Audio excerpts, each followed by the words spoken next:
आपने मेहरबानी फरमाई। आज के सर एजेंडा में लॉयर प्रोटेक्शन एक्ट के साथ एक और चीज़ एजेंडा के ऊपर शामिल थी, image building of legal fraternity.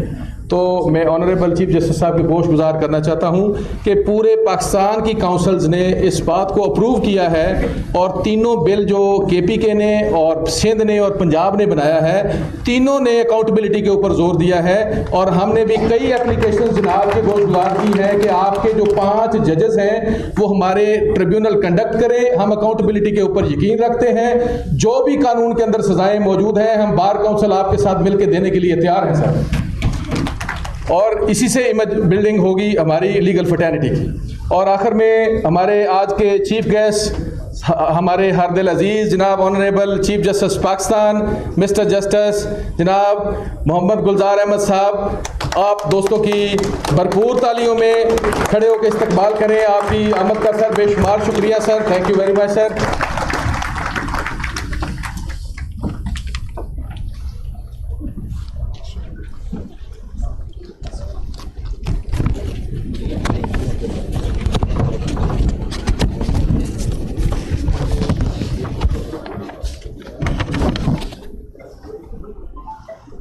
बहुत शुक्रिया। बिस्मिल्लाहिर्रहमानिर्रहीम।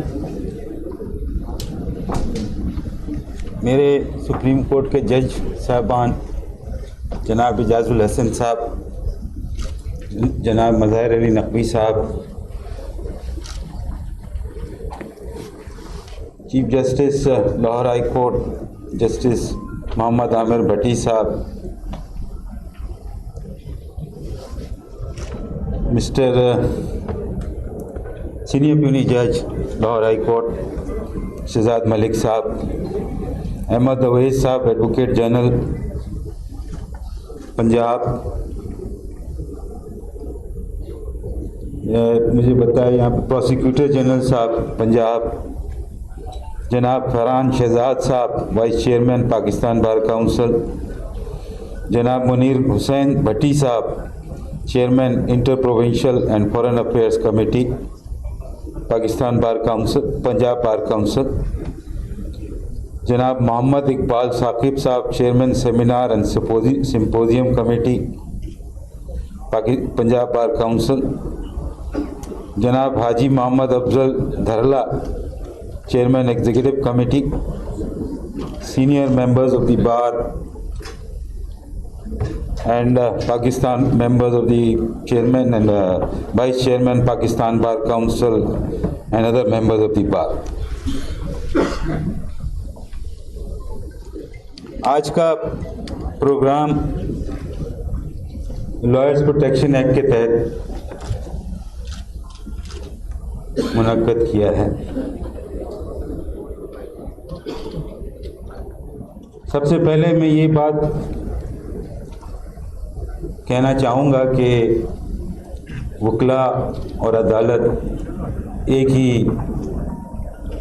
इदारे का हिस्सा हैं और जो तवक्को अदालत वकला से रखती है, सिमिलरली वकला भी अदालत से वो तवक्कुआत रखते हैं। दोनों लाजिम और मंजूम इदारे हिस्सा हैं अदालत के, और वकला के बगैर अदालत नहीं चल सकती, अदालत के बगैर वकला नहीं चल सकते। ये बात साफ है। हमें जैसे वकला बरादरी को अभी एहसन पून साहब ने कहा कि कुछ जज साहबान हैं जो वकला की बात सुनने से पहले अपने सवाल वगैरह शुरू कर देते हैं अदालत में, इसी तरह से हमारे को भी वकलाओं से काफ़ी शिकायत होती है कि वो केस की तैयारी जिस तरह से करके आना चाहिए और जो उनके फाइल के अंदर मुकदमा उनका होता है उसके मुताबिक नहीं करते हैं। तो अदालत कोशिश करती है कि वकील साहब उस फाइल के ऊपर आ जाएं बजाय उस फाइल के अलावा कोई बात करने के। तो ये एक कशमकश है जो जारी रहेगी और इसके अंदर कोई ऐसी बात नहीं है जिससे कोई नाराज़ हो या कुछ हो। अदालत भी उससे खुश रहती है, आप भी उससे खुश रहते हैं, कोई मसला नहीं होता। कोई मसला नहीं होता। फैसले की बात होती है, फैसला सही होना चाहिए। कोशिश यही होती है अदालत की कि मुकदमा जो अदालत के सामने आया है उसका फैसला सही से सही किया जाए। आपकी पंजाब बार काउंसिल ने ये जो एक्ट बनाया है, ड्राफ्ट एक्ट बनाया है, उसको मैंने देखा है और काफ़ी गौर व खौज भी किया है मैंने उसके ऊपर। और मेरे जैसे आमिर भट्टी साहब, चीफ जस्टिस साहब ने बात कही, मेरे भी जहन में बहुत सारे सवाल आने लगे। चूँकि अरसा दराज से ऑलमोस्ट 10 ईयर्स हो गए मैं सुप्रीम कोर्ट में बैठा हूँ, तो हाई कोर्ट के लेवल से मेरा टोटल डिस्कनेक्शन है। बहरहाल वकील बरादरी से मेरी मुलाकात होती रहती है और उनसे नए हालात के बारे में पता चलता रहता है। और इन नए हालात को जो इस एक्ट के अंदर डाले हैं उसके बाद तो मैं समझता हूँ ये तो काफ़ी तब्दीलियाँ आ चुकी हैं और वकील बरादरी को मैं समझता हूँ अच्छी खासी सपोर्ट की ज़रूरत है। और बार काउंसिलें और बार एसोसिएशन इसके अंदर सही किरदार अदा कर सकती हैं। वकील के बड़े सीनियर मेंबरान हैं, ऐसे भी पॉलिटिकल मेंबरान हैं जो उनको ऐवानों में बैठते हैं, उनकी भी सपोर्ट उनको हासिल होनी चाहिए और वकील के लिए बेहतर से बेहतर वकालत करने के सहूलतें फराहम करनी चाहिए। इसमें वकील को जो भी चीज़ दरकार है, जायज़ तौर पे जो चीज़ें दरकार हैं वो उनको फराहम करनी ज़रूरी है। कोरोना के हालात की वजह से बहुत सारे वकीलों को बहुत तकलीफ़ हुई है, बहुत माली परेशानियों का सामना करना पड़ा है, बहुत दुश्वारियों का सामना करना पड़ा है और मैं इस चीज़ से पूरी तरह से किसी हद तक वाकिफ़ भी हूँ। मैं समझता हूँ जो इक़दामात इस लॉयर्स प्रोटेक्शन एक्ट के अंदर इस सिलसिले में लिए गए हैं उसको मैं जो भी इदारे हैं उनको सीरियसली उसको गौर करना चाहिए, गौर करके उन मसाइल को हल करना चाहिए और वकील को जहाँ तक हो सके सहूलतें देने की हों वो उनको तक पहुँचानी चाहिए। हाउसिंग सोसाइटी वाला मामला था वो आप लोगों को माशाल्लाह हो चुका है। सुप्रीम कोर्ट के बाहर के सारे मेंबरान को सबको मैं समझता हूँ प्लॉट अलॉट हो जाएंगे और वो सब अपना इस्लामाबाद के अंदर अपना घर इंशाल्लाह तामीर करने में कामयाब होंगे। इस सिलसिले में भी बार काउंसिल अपने सुप्रीम कोर्ट बार और पाकिस्तान बार काउंसिल जो है ना अपने मेंबरान की हेल्प कर सकती हैं और उनको मेरा ख्याल है करना भी चाहिए कि वो अपने मेंबरान को हेल्प करें इस मामले में कि वो अपना घर बनाने में कामयाब हो जाए मामला। ये जो लॉयर्स एक्ट प्रोटेक्शन एक्ट की जो बात है इसमें जहाँ तक मेरा ताल्लुक़ है,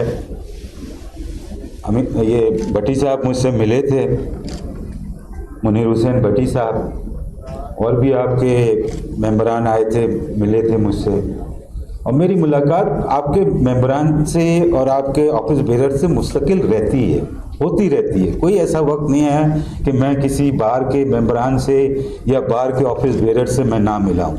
हर वक्त हफ्ते में एक मीटिंग मेरी ज़रूर होती है, 2 मीटिंगें ज़रूर होती हैं। ऐसा कोई वक्त नहीं होता कि मेरी इनसे मीटिंग ना हो। तो इनके साथ मशावरतें हमारे कोर्ट के मामलात में, चाहे वो लोअर जुडिशरी की हों, चाहे वो हाई कोर्ट की हों, चाहे वो सुप्रीम कोर्ट की हों, मुस्तकिल हमारी चलती रहती है।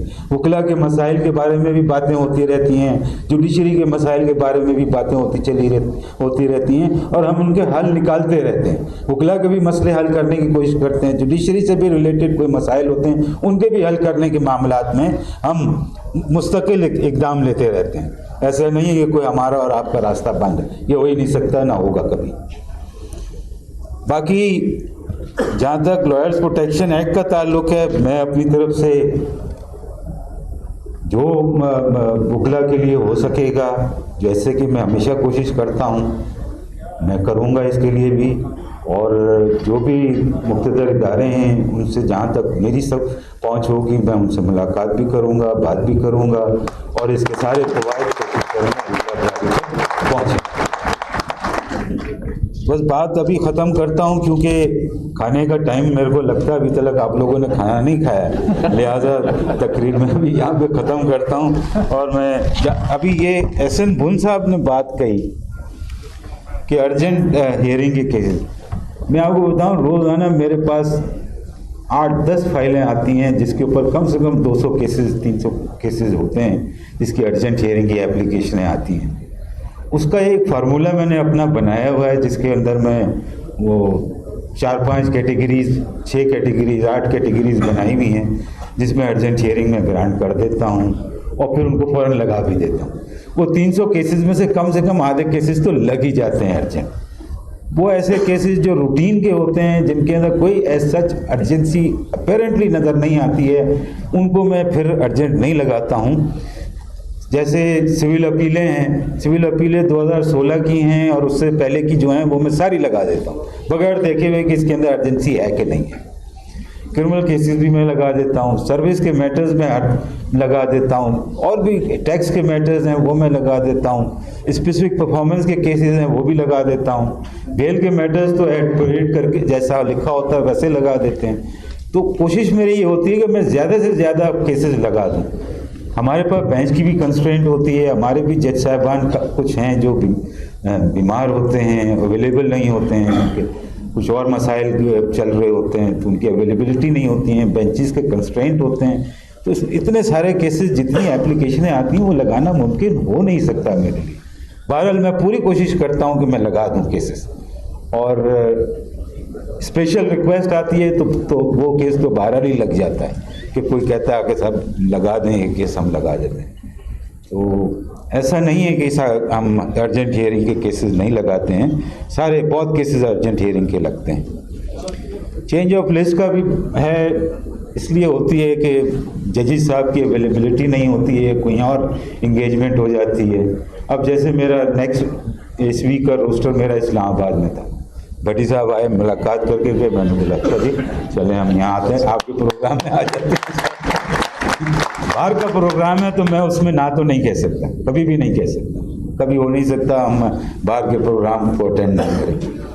तो वो मेरी लिस्ट चेंज हो गई होगी, वहाँ वकील को दुश्वारी हुई होगी, लेकिन इंशाल्लाह अगले हफ्ते हम जाएंगे, उसको फिर एडजस्ट कर लेंगे सारे मामला को।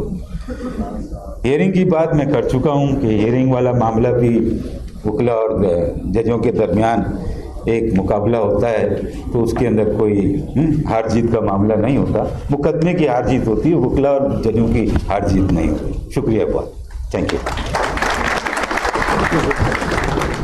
बहुत शुक्रिया जनाब।